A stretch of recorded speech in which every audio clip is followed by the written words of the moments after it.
Can you tell us any funny behind-the-scenes moments that you had with any of them? Well, I got to touch Blake's boots once. It was a phenomenal scene where she looked gorgeous and she had these amazing boots on. We were backstage and I was like, can I just touch them? And then afterwards I was mortified. I was like, did I really just ask if I could touch I probably would have her too. That's like all of shoes? our dreams and everybody in this Yeah. room right now.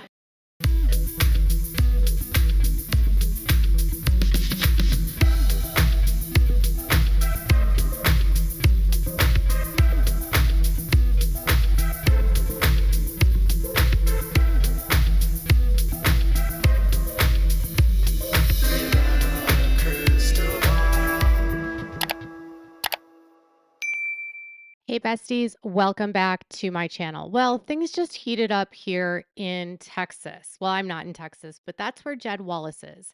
And we have hit an impasse that none of us were expecting. Actually, I kind of was expecting this, but let me just tell you what happened. You know, last week, Judge Lyman dismissed Jed Wallace from the New York lawsuit because Wallace is not a New York citizen.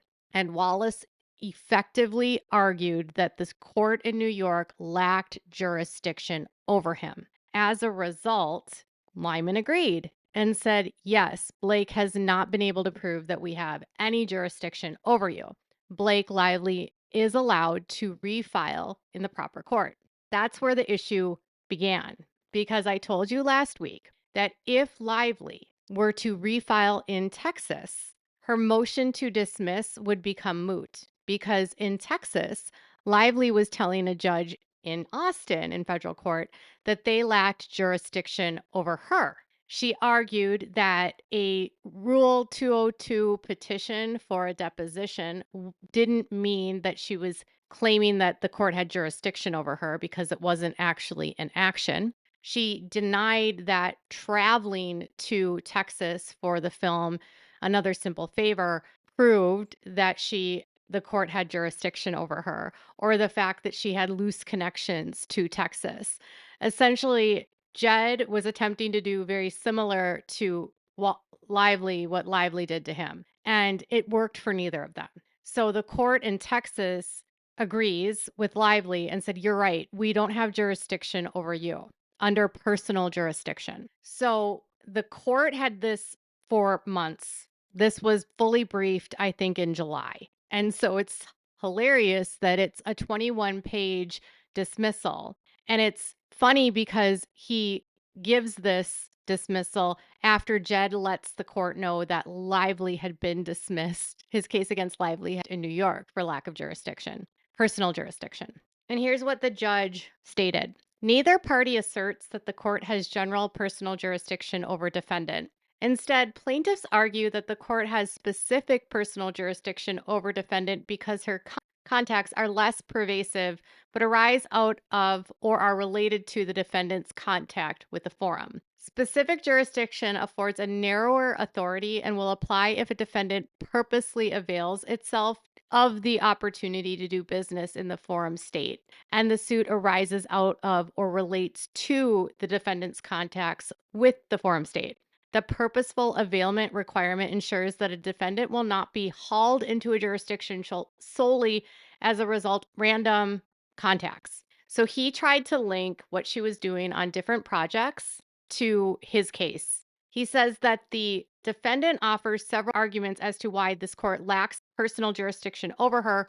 First, the defendant argues that Rule 202 petition she filed in Texas court does not subject her to personal jurisdiction. Second, she argues that the Calder effect test does not subject her to personal jurisdiction. And lastly, the defendant maintains that the plaintiff's allegations based on the information and belief that defendant continued to repeat the defamatory statements while in Texas is a failed attempt to manufacture personal jurisdiction. And he actually agreed on all counts.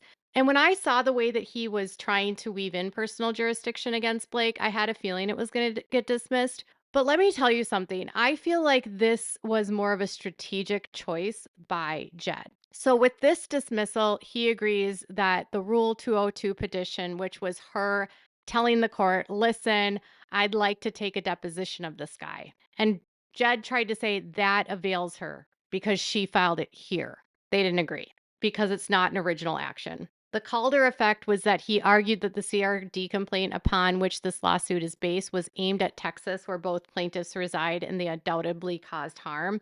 And mentions of Wallace in the draft complaint specifically state that he is based in Texas. Defendant interprets this as an application of the Calder effects, which the judge disagrees. And then he also agrees that information and belief is not substantial grounds. Plaintiffs have failed to establish that the defendant is subject to this court's personal jurisdiction. When a court finds it lacks personal jurisdiction, it may dismiss the action pursuant to 12b2. Because the court's finding of no personal jurisdiction resolves the motion to dismiss, he didn't even have to address other bases for dismissal. Okay? So, very similar to Blake's case, neither court looked at the legalities or the claims or the pleadings. So what happens here? Probably nothing. Now, Blake's team just filed like a response in New York and was like yelling about how Mr. Wallace is abusing the redactions and he's, sealing everything and he's being so hidden and he's trying to hide from everyone. And they made a note in their recent filing today that, they haven't refiled yet. My guess was they were going to wait to see what happened here. Because what happens? This is very precarious for both of them. Because if either one of them were to say Blake's like, well, I can't be suing him in New York. Judge Lyman already said no. That means I can go to Texas or I can go to California.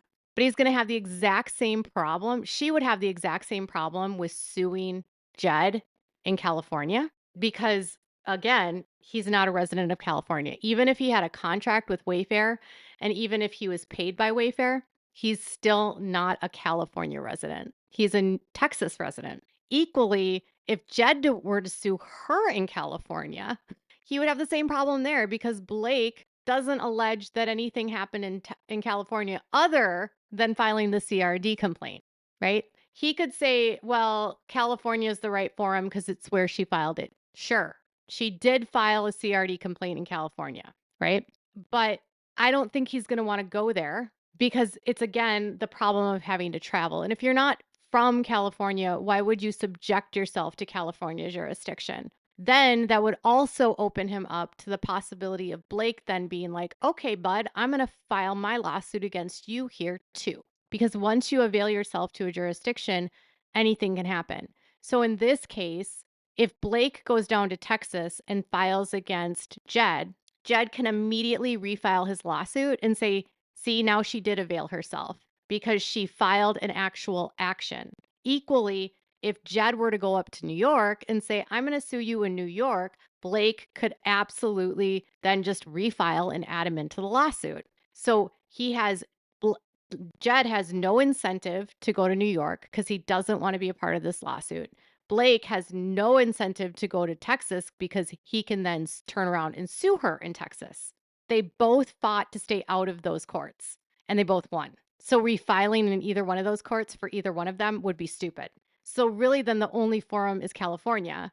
And Blake would then have to explain to a California court why she didn't originally file her entire lawsuit there. And she would have to explain to a California court how she obtained the contents of Jen Abel's phone without a proper subpoena. Because in the state of California, if you subpoena for somebody's phone records and for an employer, if an employee's records are being subpoenaed, they have to notify the employee because of the laws in California. So just for example, even though Jones Works isn't a California-based company, if they were subpoenaed by a California court for the records of Jen Abel under California law, Jones Works is required to notify anyone that might be the target of the subpoena because of the communications laws that exist. Because Blake's subpoena was not done in California, it was done in New York, she can't carry over the evidence that she received in that subpoena from Van Zandt into a California court. She would have to cure that subpoena. She can't carry over the evidence that she got in the case in New York without a proper chain of custody. She would have to have a reason to transfer all of this discovery into California. But then she would still, at the end of the day, have to explain how she initiated the action with with a subpoena that would never have been allowed in California. The reason why she never filed in California to begin with is because she couldn't. She would have never been able to obtain the contents of Jen Abel's phone, and the state of California doesn't allow evidence that's been obtained through a subpoena from out of state without curing it with a state subpoena through California that follows their state guidelines. So she's not going to file in California because then she'll get in really big trouble for Van Zandt. And the entire case could get thrown out just on that technicality alone. Who cares about what she obtained in discovery in New York now? That doesn't change the fact that the original action was based on the faulty premise of that false, like the subpoena where no one was noticed. So, with that being said, Jed's not going to avail himself to California because of why? Why would he avail himself to a state that he doesn't live? Blake can't avail herself to California because if she does, Van Zandt's going to blow up in her face. And I would actually say she should. Like, she literally should go to California just so the state of California can nail her ass to the wall for what they did. And the way that they responded, the way that Michael Gottlieb responded was just ridiculous today. The Wallace have abused the sealing process by applying extensive self-serving redactions designed to hide their conduct from public view. Right, like you, Blake Lively. It's almost like you're filing this, Blake, days after all of your stuff has been unsealed because you've been exposed. The documents and testimonies that appear more favorable to them. Hot meat kettle. It is in its August 29th, 29 order, the court compelled the Wallace parties to produce information regarding their work for other clients, explaining that Miss Lively is entitled to the test herself whether the digital footprints of other clients have similarity to the work Street Relations is alleged to have done here. He's not a party, by the way. He's not a party anymore. So what he did in a previous with a previous client, he's not a party. Any of his actions cannot be used in terms of him. He is not liable for anything in New York. The Wallace party's proposed redactions clearly seek to prevent the public from understanding these digital footprints. He's not a party, Blake, which go to the heart of Miss Lively's retaliation case, an issue that is unchanged by the fact that they are no longer defendants in this particular action. It kind of does matter because Jed's not a defendant. These digital footprints are important to understand here, where the Wallace defendants admitted to auto-deleting signal communications that would have related and reflected the work they performed for Wayfair. No, he didn't admit to auto-deleting. They were set to auto-delete. That's how Signal works. And the judge already ruled that he didn't spoil evidence. So they attach a bunch of redactions and they tell the court why these should be redacted this way. The Wallace party's general description of their work discussed freely in text messages should not be hidden from the public. She requests that the court deny his proposed redactions. And then they also argue about another one that it should be denied because untraceable efforts he undertook for another client. So we know how they twist words. We know how they twist words. So I don't believe anything. She also said that Melissa Nathan was redacting everything. And honestly, it was one text. Meanwhile, Blake has deleted her 30-point agreement. Blake had recreated a 30-point agreement. Blake is hiding behind some sort of privilege with Colleen Hoover and didn't hand over Colleen's texts. Meanwhile, Blake is using and abusing the privilege logs to not give Wayfair anything. She's really good at obstructing and deleting evidence and spoilating, but it's everyone else's fault. She says it's especially true when the underlying conduct that the Wallace parties engaged in involves, among other things, the manipulation of social media platforms, acts that the public has a right to understand and access. The crux of the Wallace party's application seems to rest upon a concern that unsealing information may lead to public backlash. This is ridiculous. So, long story short, she wants us to she's trying to prove that she was smeared, you guys, even though all we know that she hasn't been.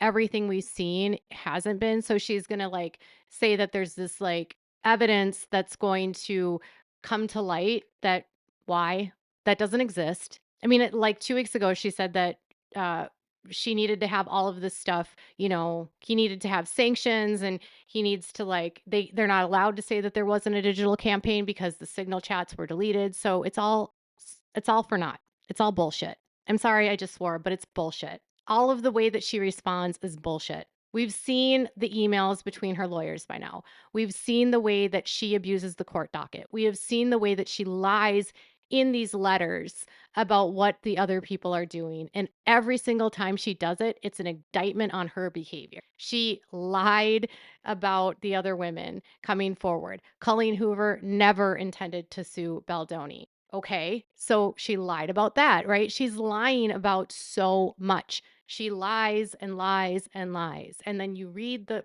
text that they're putting everything out there. Wayfair has zero problem hiding this. But it's Blake that we don't see any of her texts. We don't see any of her communications. And she's the one that's taking obscene lengths to deny discovery to Wayfair. This woman filed this tonight to deflect. She's not going to refile in Texas. And Lively and Wallace, this whole fight is for naught. It's ridiculous. He's not a defendant in this case. His actions are not the problem of Jen Abel because Jen Abel isn't Jed Wallace's employer. They're not the fault of anyone but Jed Wallace. And Jed Wallace didn't do anything because the internet hates Blake. So neither party is going to refile. I promise you it will not happen. And if it does, you guys can tell, you can be like, I told you so, Katie.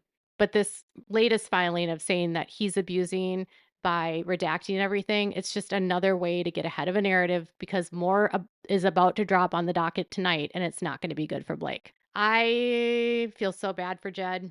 Listen, I'm not down with social manipulation.